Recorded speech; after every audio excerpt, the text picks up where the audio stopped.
اسی باب میں سے وہ مسلسل روایات بھی ہے. ایک وہ جو روایت ہم پیش کرتے ہیں نا رفعین کے بارے میں سیدنا ابوبکر صدیق والی حدیث، وہ زبردست متصل روایت ہے. جسے حاکم امام بیکی نے حاکم سے بیان کیا. حاکم کہتے ہیں کہ ہمیں ابو عبداللہ محمد بن عبداللہ صفار نے یہ حدیث اپنی کتاب سے لکھائی تھی.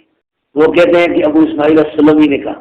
ابو اسماعیل السلمی جو ہے نا وہ ان کے استاد ہیں اور بڑی کتابوں کے مصنف ہیں. تو صفار مدلس بھی نہیں ہے، ان سے سنی ہوئی یہاں پر سوا کی تصریح، اس کے علاوہ باقی سب تصریح.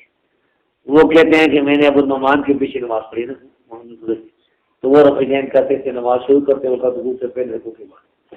ابو نعمان کہتے ہیں کہ میں نے حماد بن زید کے پیچھے نماز پڑھی، وہ بھی تینوں جگہ رفعین کرتے تھے. حماد بن زید کہتے ہیں کہ میں نے ایوب سختیانی کے پیچھے نماز پڑھی، وہ بھی رفعین کرتے تھے.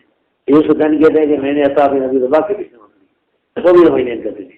عطا بن ابی رباح کہتے ہیں کہ میں نے عبداللہ بن زبیر کے پیچھے نماز پڑھی، وہ بھی رفعین کرتے تھے.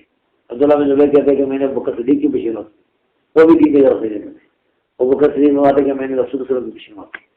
تو یہ جو روایت ہے یہ متصل روایت ہے.